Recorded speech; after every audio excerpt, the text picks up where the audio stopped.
quick last year, can be very quick again this year. Everybody lining up in their grid spots. Stewards have been very, very pernickety about that. Tom Chilton's a little far back. Is Norbert Mikulits a little far forward? Mikulits is far forward, and Bjork is way over his Ted box. Bjork is out of the... Yes, Ted Bjork, the pole man, is ahead of his... That's going to be a penalty. Was in the European Touring Cars. He's got to make a good start now. He's got to bolt away from the field. Red lights are on. Main race in Italy. Round 4 of the series. Away we go. Good start from Rob Huff. Look at the traction he's got. Look at the traction Rob Huff has got. Montero has got away, but Huff is coming inside the Volvo. And immediately Ted Bjork goes right across to the white line and shuts the door. And look at the blue seam down the middle. The thick blue line it is. Bjork into second. Huff is third with Katzberg underneath him. His former teammate at Lada, well, almost, bit of an overlap there.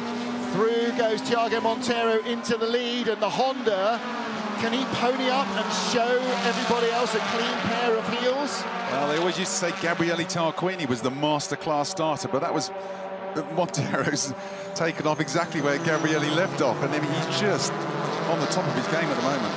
61, Nesta Girolami, the second of the Volvos there, leading that shot, going squirrely into the Roger. We're on board with Tom Chilton following Mehdi Benani. All sorts of arms and elbows. You see Esteban Guerrieri, we're on board with him. That's Jan Erlaché in front, the Volvo, the Lada squirreling across the line. And then here comes Thiago Montero, Ted Bjork in second, Rob Huff in third. I'm not going to predict any penalties because they've been tossed around like confetti this weekend by the stewards. Don't know what's going on, so we will concentrate on the racing and deal with what happens when it happens. And at the moment, Thiago Montero, dream start, but Matt, 11 laps here, and he's in the worst position. He's towing all his rivals along every straight. Yeah, Montero, he's got the pack hungry behind him, hasn't he? It depends how he can get that Civic to punch through the air, but Bjork all weekend he's been absolutely on top form. So, you know, he was really hungry in race 1, but he just couldn't find a way past Montero. But Montero's drive off the corner there, leaving Bjork behind him. Girolami, even in the slipstream, unable to close on Mikulits for 5th and 6th. Norby up to 5th, Nesta Girolami down to 6th, Benani and Chilton 7th and 8th. And there is Mikulits going defensive on the inside. Girolami sends it long down the outside. Not enough overlap, can't get through. They remain 5th and 6th. Montero, Bjork, Huff, your top 3. Nicky Katzberg, the second of the Volvo. So Volvo 2, 4, 6 at the moment. Those Volvos can't pull an inch on the Hondas down the straight. I mean, those Hondas have got monumental amount of squirt now. Coronel side by side with Rio Michigami. Michigami's lost 3 spots. No, he hasn't. Jan Erlaché has gained 3 spots. This is Michigami coming back at Coronel. And there he is on board Tom's roof. Hang on to the roof rack. Bump, bump over the sausage curbs. You heard the wheel spin. Where's the next attack coming from? Well, right behind him is 27 John Philippi and Aurelian Panis having a little look into Lesmo 1. Crikey. I don't think that was a serious look. I think he was just showing his nose. Jan Erlaché again behind Esteban Guerrieri in the first of the white Ladas. What a start he's had. He's moved up 4 spots off the grid. I'm looking at the timing screens, Martin, and Montero keeps on setting fastest sector, but then Bjork is right on his tail again. Well, Bjork fastest in sector 2, which is from the Roggia down basically to the braking area for Ascari. And that's the way that it was in qualifying. And then, look at Bjork. Got a great run out of Ascari, and he's got the slipstream behind him there, hanging Montero out to dry. Thiago deep on the inside. Bjork sweeps around. That was a good pass from Ted Bjork, and that was all going into Ascari. Okay, but the Honda's got the slipstream now. Yeah, didn't see how sideways Montero got, but it would have been a little moment in Ascari that cost him the lead. Here he comes, he's being hoovered up behind, look at that, he's vanished now behind the silhouette of the Volvo, using the Volvo to punch the hole in the air, save a bit of engine power for top speed, can't get round.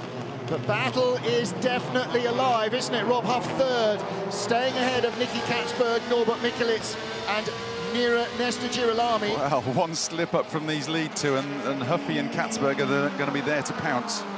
Benani 7th, Chilton 8th. And there is Guerrieri and El Haché rounding out the top 10. 11th is Tom Coronel ahead of John Philippi. I think Tom had his best tyres on for race 1 as well. May not have an awful lot to play with in race 2. If I was Montero, I'd be thinking, come on, Norby, pull your finger out, get up here, I need some help. Well, now with Montero in second place, he's getting a tow down the straights off Ted Bjerg, but also having Rob Huff right behind him and then the rest of the queue, that's helping to make Montero a little bit quicker as well. Montero just looks slow out of Lesmo too. Yeah. He just gets a little bit, scrubs a bit of feet, but look at it go down the straights. Yeah, pulls away nicely, doesn't it? Okay, the Citroen is carrying more weight. The Citroen is carrying more weight, and that does cost straight line speed. Huffy really squirming under braking, but he's all over the back of Montero. Again, acceleration. Think of your road car versus a van. The heavier van takes longer to slow down, longer to speed up, and isn't as nimble in the corners. The Huff Sport Garage watching with interest. Huff in third place in the black car, the blue behind him. That is Nicky Katzberg's Volvo. They are easing away from Norbert Mikulits and Nestor Girolami. With Coronel chasing him for 11th is John Philippi. His Oscaro sponsor is the title sponsor of the race here in Italy. Yeah, Katzberg shadowing Huff now. Ooh, Katzberg trying to have a look around the outside. Big lockup from Huffy. Got to get it back under control. All you've got to do, I mean, this is, you know, motorcycle racing block pass. All you've got to do is get it turned in there somehow. Nobody can drive around you.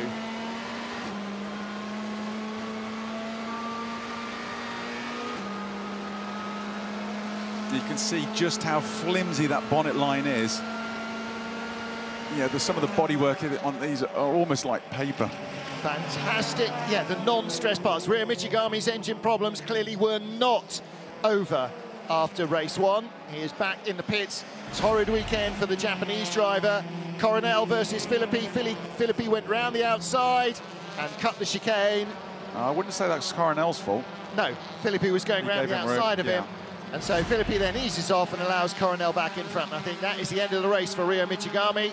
Not going to get any points from there. Basically, all he's going to do is damage a motor. And like in Formula 1, they are limited on how many they can use. There's Girolami. Here's looking back from Norby. Somebody's blowing out oil smoke. Norby's camera very filmy there. It's not just a nice gelatin filter, a bit of Vaseline on the lens. Norby really feeling the pressure, isn't he, from the multiple Argentine champion.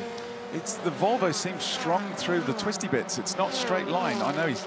Fastest lap of the race now from Ted Bjerg. And he is creeping away. Look, he's pulling everybody along behind him in the slipstream. He's still getting away from Thiago Montero. 1.2 seconds at the line last time. Let's see what it's opened out to this time. He was a full second quicker than Thiago on the last lap. It's gone from 1.18 to 1.32. So that's another quarter of a second in the back. Look how even these two are matched. Mikulits and Girolami. And there they are again. You could barely see the Volvo behind the Honda. He was so tight up under his back bumper. Yeah, somebody's definitely blowing oil out because there's a haze of it over Girolami's car as well. You know, when you see pictures of the old racing drivers, they take their goggles off, the face is black and their little panda eyes like Matt from The Sun yesterday. Well, that's because cars used to blow out oil all the time. Oh! Yeah, Kevin Gleeson got in just a fraction too hot, bounced over the curbs, lost the place there to Daniel Nudge that he had just taken on the straight. Pauline Svart watching Tom Coronel, her partner, battling for position. And here comes the Volvo. Oh, suddenly Norby's in real trouble, is he? Yeah, could this be a Michigami engine related? Whoa. Don't know. But suddenly, Nestor Girolami is seemingly a lot closer than he had been. Maybe Norby just made a mistake in the first of the Lesmos. They are going to have these engines. I mean, horsepower is paramount around one of these, a circuit like Monza. So, and you know, it is driver controlled on what map, what anti-lag and everything you can run. So these boys are going to have them wound up to the max, especially if they're under pressure, just trying to break away and get some air. But is that putting the engines under unnecessary strain? Well, they'll be turned up to 11 on the odometer, won't they? Ted Bjerg leads. Then, oh, Tom Chilton at the side of the road, and that does not look like the driver has made a mistake. Has he? Has he looped it into a spin? Maybe he has. There's Thiago Monteiro in second. Black car is Rob Huff in third. Now, Huff second in race one behind Chilton. Third here as well would really help him, except again he's behind Monteiro. And you don't want to lose points to the same person every time, because you never are then going to catch him. Yeah, Martin, if he's Muller. loosening his belts, then He's out. He can't leave that there. That's the safety car. Yeah. Well, I was just saying at lunch that I didn't mention it in the first race. I veered away from it. I was talking to our safety car driver saying, we haven't even seen you this weekend. Safety car is coming out. So first time all weekend in all the racing we've had here and qualifying and everything else that the safety car has needed scrambling. So there is the Volvo Polestar safety car, and Bruno Carrère will pick up the leaders at the end of this, which can then extend our race distance to 13 laps. What did Tom Chilton say to the team over the radio? Something's exploded. I think it's gearbox. Drive shaft broken, exploded. Race over. I think it's drive shaft anyway. Something's broken on the front end. Bad. Very general description, wasn't it? So to confirm, you've got no drive, yeah? No drive. Race over. Concentrating. Annoying. Second in the championship. Well, we've seen a few punctures, we've seen broken suspension with drivers riding the curbs, and maybe that is another sign that these curbs are biting here in Monza, not just for the low-slung single-seaters, but for the touring cars as well.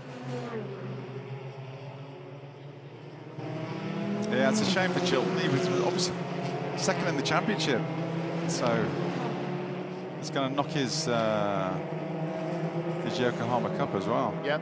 Well, as we were saying earlier on, anything he gets in race 2 is a Brucey bonus when he scored 25 points in race 1. There is Tom, having a little gulp of water from a friendly Marshall's car. I still don't think he's going to go away from here disappointed, Martin. He's had a monumental weekend. Yeah, already. but in your mind will be the fact that you could have got another 5, 10 points, 5 points even from race 2. Yeah, it's a drive shaft. You can hear it flapping away. Not unless he's left it in gear. No, because then it'd just be dragging the wheels, wouldn't you? You can hear it going clunk, clunk, clunk. Now, what are we looking at here? Well, the Volvo out of position is what Very slow start from Ria Michigami, almost as slow as Tom Coronel. Monteiro has a fabulous start. So Michigami barely moves. And Michelin, both the Hondas are away well. Yep. Oof. Esteban Guerrieri very late in actually picking the revs up and then released the clutch. Far too much wheel spin. And Air Lachey, I'm not sure how much start practice he's had in Lada, but Jan Air Lachey is becoming quite the little star. Good run into turn 1. Norby got a bit of a nudge through there, but they're all incredibly well behaved. Oh, look at that. You can see the cats in there. Yeah. That's in the glowing cradle. red. So safety car is out, race distance out to 12. It will go up to 13 laps at the end of this one. So safety car in this lap, so race distance should be 12 laps then. Tom Chilton's car was moving. We could hear the clunk, clunk, clunk of the drive shaft or broken hub or whatever it was as it went round. It did sound like it spat a drive shaft, and that would suggest a clump on the curb. So while they're behind the safety car, everybody would turn everything back down to 0, and then it'll be back on to 11 as the safety car pulls in. Just making sure the lights are still on, but... Yeah, well, sector 2 ends there. So the light should be going out. Now, come on, Bruno, turn the lights off. That's the way it works. Excellent timing. Sector 2 is on the way into Ascari, so he's sending the wrong signs. Should have gone off before Ascari. The lights are off now. Making sure the tyres are warm, making sure the brakes are warm. Especially they're going to arrive at that first chicane. Especially for the top 3. Ted Bjerg, for Thiago Monteiro, and for the man we ride with, Rob Huff. They're all going to be on the metal because Bjerg's going to try and make a break here. He's going to try and catch him out. And Katzberg and Michelitz and Girolami will all be trying to jump each other and jump Huff's all over the back of Montero, and Ted Bjork is gone already. And will they be able to catch him in the slipstream? No, not that distance on the straight, not this time round. He won't escape, he's not far away enough. And Huff can't get Honda. He can't live with that Honda goes. Well, clearly the Citroen is turning up to 12. Because the Honda on 11 is it must be the weight of the with. Citroen. It's the weight, it's the straight line weight. Yellow flag at turn 10. Where's turn 10? Ascari? Really? Well, Chilton's car was still being retrieved from there. Well, why'd you bring the safety car in if it's still yellows? Well, somebody else has stopped. Michigami? No, is that Daniel Nagy? Oh, Daniel Nagy.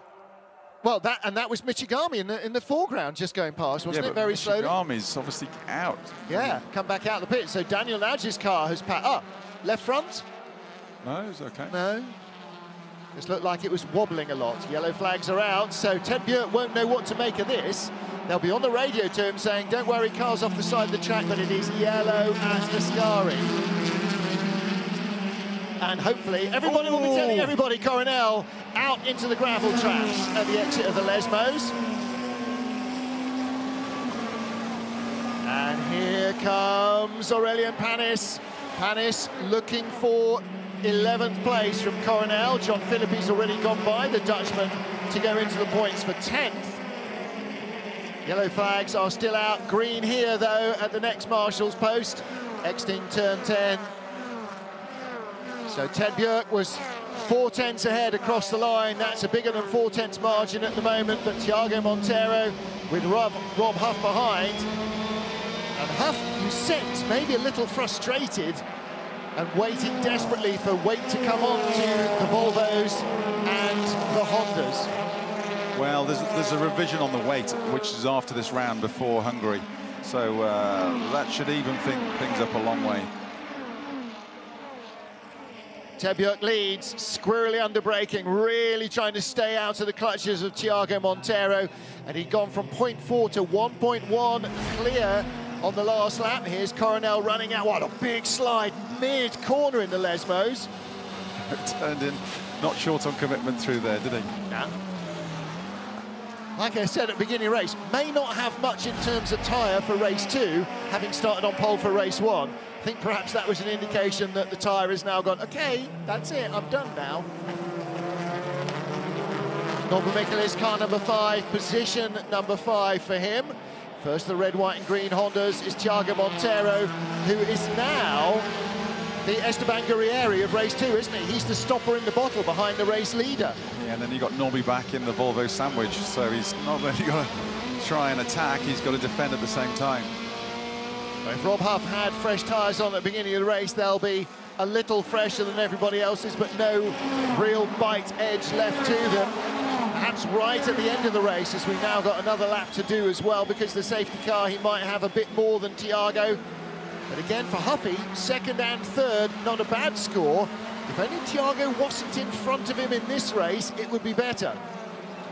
York's gone now, isn't he? Yeah. York went from 0.4 in front to 1.1 in front, and I'm suggesting that's going to be more like 1.6 at the end of this lap. Looks like he's pulled out another half second on Thiago Monteiro. That gap is starting to really grow fast. Ted Bjork still not within 7/10 of his fastest lap. Looking back from Esteban Guerrieri, here comes Jan Erlaché. He's in hunter-killer mode. Ted Bjork, by the way, 1.6 now ahead of Thiago Monteiro. Yeah, I reckon he'll be starting to drive it on his mirrors, just watching what the others are doing behind as much, and just not trying to take too much curb, especially with Girolami's suspension failure in race 1. Not trying to kill the tyres, because in history we've seen tyres go at the last corner, before the last corner, in the last corner, and after the last corner. We've seen top 2 lose a race battle out of Ascari on the final lap. As opposed to the next 2 or 3, 4, 5, 6, who are giving it full bananas, everything. Yeah. Monteiro's obviously got to think of championship. He's leading the championship, 2nd place, compound that, you know, he could walk away here with... Hey, and listen, in the end, if Rob gets by him, second or third, still big money for Thiago, still a big result. Strong points for Honda, you know, strong points for himself. He could walk away here with thick end of a 20-point lead. He's looking at 2 podium finishes here in Monza, the circuit of all circuits where they thought they were going to be at the biggest disadvantage. It's a big weekend for Thiago.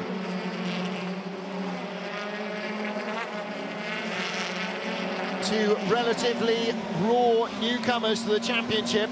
In terms of overall experience, Guerrieri hardly raw, but Jan Erlache, much more limited experience, and now Rob Huff starting to think, okay, Thiago, you're done, I've got more.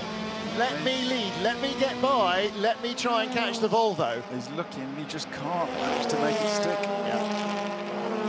That Honda's got so much squirt. As you say, he gets left out of the corners, Rob Huff, and then he has to brake, can't brake any later than the Honda going in. Katzberg lining up, beg your pardon, Girolami lining up Michelitz in the background. Again, Girolami's been in this position before, and again, Norby straight down the middle of the road. It's amazing, like, because the Honda's ace card here has been their Achilles heel for how many years here? I know. It's the body shape.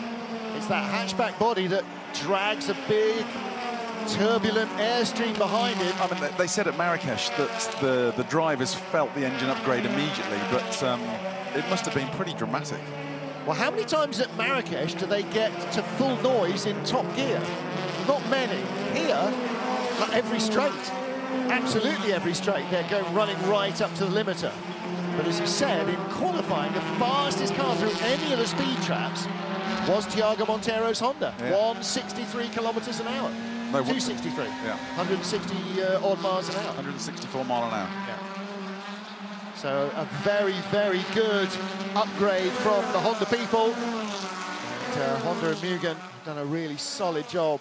And it's come with, it seems, reliability as well. Rio Michigami okay, whatever the issue is, certainly doesn't appear to be affecting either Thiago Montero or Norbert Michelis at this stage. What might affect Thiago is Rob Huff. Matt, if you're Thiago and Rob comes calling and sends it on the last lap, you're just going to open the steering and let him go, aren't you? He's only got to hold on 2 laps, Martin. You know, he can position that car very carefully. If you've got straight line around Monza, you've got a strong car. Yes, you do. Yes, you do. And Ted Björk does as well. He's gone from 0.4 after the restart to 2.4 seconds clear of Thiago Montero onto the last lap of the Autodromo Nazionale di Monza. Ted Björk could rack up his second win for Volvo. Thiago Montero, Rob Huff, that's the question. Who's going to finish where on the podium? Will it all fall into the lap of Nicky Katzberg? Katzberg not a factor in this race. And now, look at this, John Philippi on the tail of Jan Erlache, and they are bottled up behind Esteban Guerrieri, who 2 laps from the end of race 1 was looking at 3rd place. So Guerrieri and that Campos Racing Chevrolet, very fleet of foot. Rio Michigami out early on, Tom Chilton parked, Daniel Nudge parked, Kevin Gleeson battling with Aurelian Panis. Panis has eased away from him at the tail of the field. There's your leader, Ted Björk. Here's your battle for second. Montero ahead of the black car of Huff, and Girolami's blue Volvo again. Matt, more in hope than anticipation of anything happening there, showing his nose deep on the inside between the Lesmos. So looking at it now, Martin, you've got to say both the Castrol cars, both the Castrol Hondas are struggling now. They just seem to be on the back foot. They're the cork in both the bottles. Yep, but you've got a mile and a half to go. Get on with it, a mile to go. Out of Ascari, one more potential overtaking opportunity for Rob Huff. But again, watch the Honda start to pull away. Yeah. And once he starts opening that gap out of Ascari, you can't close it under braking if your car is heavier. Michelin's behind. He is, and Norby's just painting it down the inside. Girolami's going to send it long way round the outside in a parabolica. It's a very long way round. Wheel to wheel, there's the drag race. Ted Björk is going to win for Volvo. Second is going to be Thiago Montero. Third, Rob Huff. Fourth, Nicky Katzberg. Fifth is going to be a photo finish. It is Michelis Girolami by... Oh, Girolami Michelis by 1,000th of a second. 1,000th of a second. Wow. 1,000th of a second, that's where you put your beacon in the car, isn't it? Closest ever victory in Monza. 1,000th of a second in Formula One, and that was Peter Gethin in a BRM, beat Ronnie Peterson by 1,000th of a second, the closest ever Formula One race, where the top 5 was separated by 0.6 of a second back in 1971. And there's that margin again, 1,000th of a second. And yes, that might be how far forward or backward your timing beacon is when it gets to the line. That was a genuine photo finish. Let's hear from Rob Huff, who finished third. Well done, boys. Peace out, peace free. Good weekend. Well done, boys. Well done. Very good, Rob. Very good. Bravo.